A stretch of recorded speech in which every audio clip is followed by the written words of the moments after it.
Young Thug, what did the time in jail do to you? This is not an album review channel, but the Young Thug case has been central to the culture, to the urban culture. And so here's this album out, UI Scuti. If you want to know what that means, it's the biggest star that we can see with the telescope, the physically largest sun. So him naming that's interesting. The cover art, it's whiteface thug, so he's making a political statement of some sort. The thing about being creative and making political statements, you want to make people think, but you sort of want people to be able to figure out what the hell it means. So his cover, he whitened his skin, I assume, in Photoshop or whatever, and gave himself blue eyes.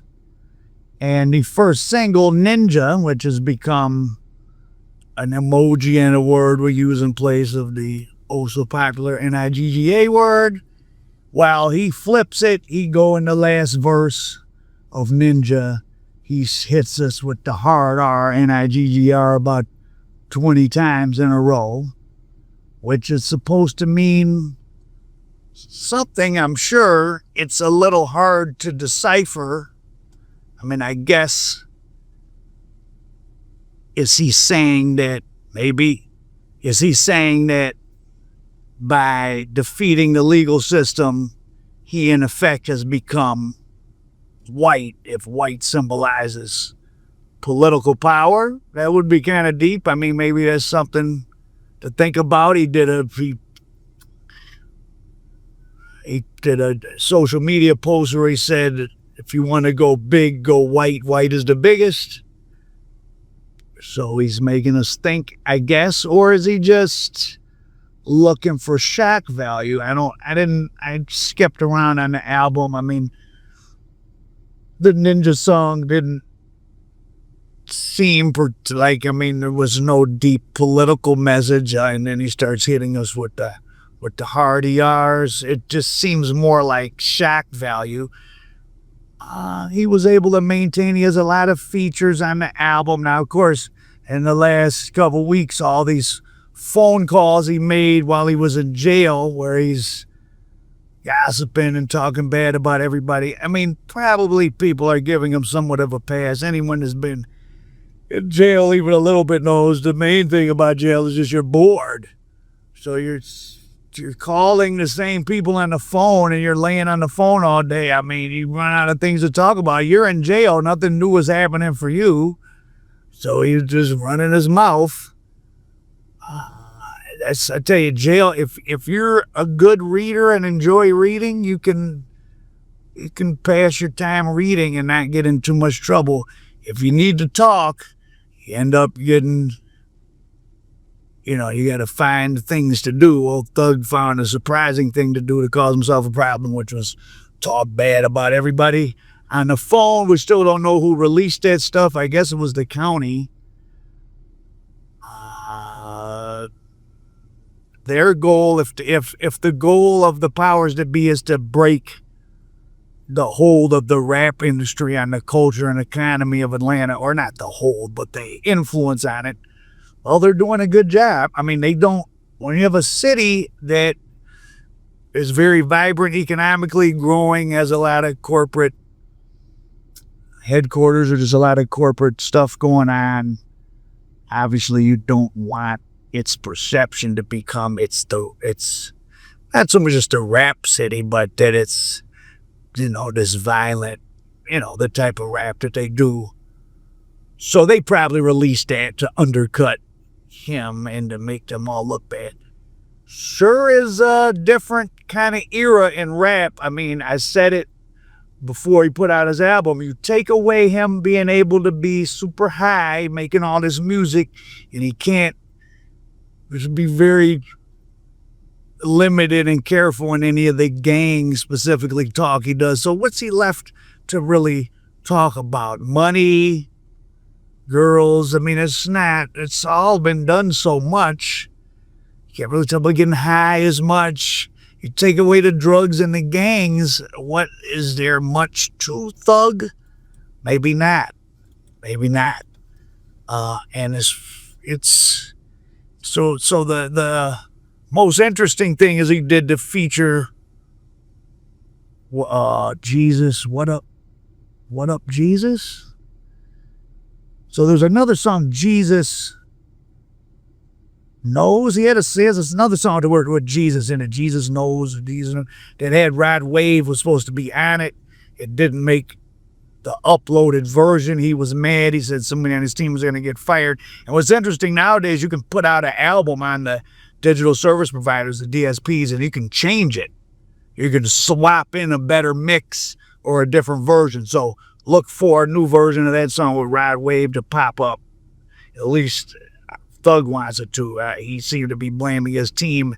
Maybe it was Rod Wave pulled it. Who knows? So U.I. Scuti, the biggest star in the sky. Is Young Thug still the biggest star in the sky? Well, I guess, highlight, and it's a good song if you like their type of stuff. I'm not really the target demographic at this point, though I do listen to my Detroit rap and some other stuff all the time, but that's a lot different than what that super weirdo drug gang rap of Thug's heyday. The song with him and YFN Luchi. What to think about that? So to remind you, Luchi was stabbed in jail by YSL members. I mean, they couldn't prove that Thug okayed it or gave an order, but it happened. I mean, it's hard to imagine he wouldn't have something to do with it, but he wasn't found guilty of it, so I can say he did. And remember, YFN was indicted, the month or something before YSL. They both had huge indictments. YFN beat most of the stuff, or almost all of it, just like YSL. The prosecutor's office was blaming like 40 or 50% of the violence, the shootings and homicides in Atlanta for the couple years prior to their indictments of those two groups on them. Now, the crime rate fell precipitously with all them in jail. Could be a coincidence. I mean, the PA pandemic ended. Probably had something to do with it, which says a lot. So if him and Luchi and their crews were at such an impasse that there was all these, and there was a lot of ruthless crimes, people popped in the head at a red light, a lot of gangster stuff went on between those two. Of course, something happened when Luchi and this guy got killed, and either they pushed him out or he fell out of the car, and just a lot of crazy stuff happened. For them to do a song together, I mean, what? And then, of course, Thug's final guilty thing he seemed to have done the same thing that he was calling other people in his crew rats for. And then him, I don't know, everyone nitpicking now about who's a snitch and who's this or that. It kind of, the curtain in front of the Wizard of Oz of the street life of that has been pulled back, and we see just some young, unsophisticated guys who got popular and has some money. So without them beefing with each other, so they can't talk about beefing with each other because there's no beef, ain't getting high, and he can't drop the gang stuff, does he have much to talk about? Have you listened to the whole album? What do you think? Is he the biggest? Is him naming his album after the biggest star in the sky? Is that an accurate analogy of him and his career at this point, or no? And what do you think about him and Luchi? Like, they just did it for money? I mean, and what was the point of everything that happened? It's kind of apt to say that everything that happened was good, but like, if you're somebody whose family member lost their life in that beef, what would you feel about that? They say Bloody J unfollowed YFN Luchi. He was on the YFN side. I mean, I guess I'm not saying it's not good. They didn't do a song together, but what is a song? I listened to the song. Seems like they were just bragging about stuff they have and the normal stuff. It wasn't any deep, profound meditation on the futility of violence and being more moving on in life and being more sophisticated. Seems like Thug tried to in a simple way make this album seem deep with the cover and some of the songs, and doing that with Luchi, and he white faced himself and all that, and Nigger. But is that just you're trying to seem deep, but there's really nothing there when you dig under the surface? That's what it seems like to me. But definitely end of an era in the music. I said it when they were indicted. Everyone's got to be, has been, and I'm sure will be much more careful. I mean, between him and Dirk and just all these RICOs and indictments of all these rap crews, whether they beat it or whatever. I mean, even sitting in jail for a couple of years is bad enough. He's trying to get his footing back with the music. Do you think he did it? Is this the old him? Is he going to be as big as he ever was? Is that kind of music going to be big? Have we moved on as a culture, as rap peaked? I mean, it's very influential in every other genre of music. A lot of the other music sounds heavily influenced by rap, hip-hop, but as rap itself kind of, went into this self-destructive mode, can it recover from that? I don't know. I mean, when that whole thing, who's the best MC, J. Cole, Kendrick, or I don't even know who the third person was. What was it? Drake. I mean, Drake's kind of in a weird spot. J. Cole is like, him coming out and saying, I don't want to be in any beef. It just made him look.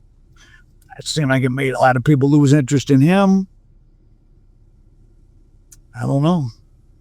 The end of an era. I don't think that this album rekindles a new era. I mean, he's talented and has made a lot of hits, but Lil Baby seems to be petrified of getting indicted.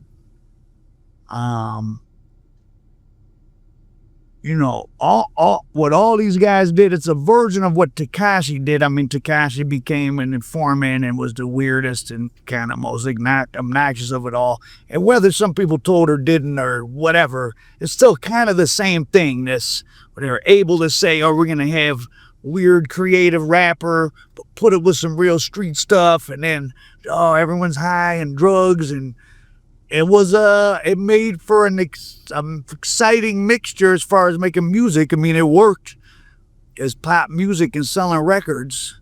I think that's probably over, or its peak is over. What do you think? What's your thoughts on the album, and does this mark a shift in what's going to go on in the music? And the music became, instead of the streets influencing the music started running the streets. Sort of. I mean, at least in some places, it seemed like in Atlanta. So what do you think? Al Prophet, America Dope.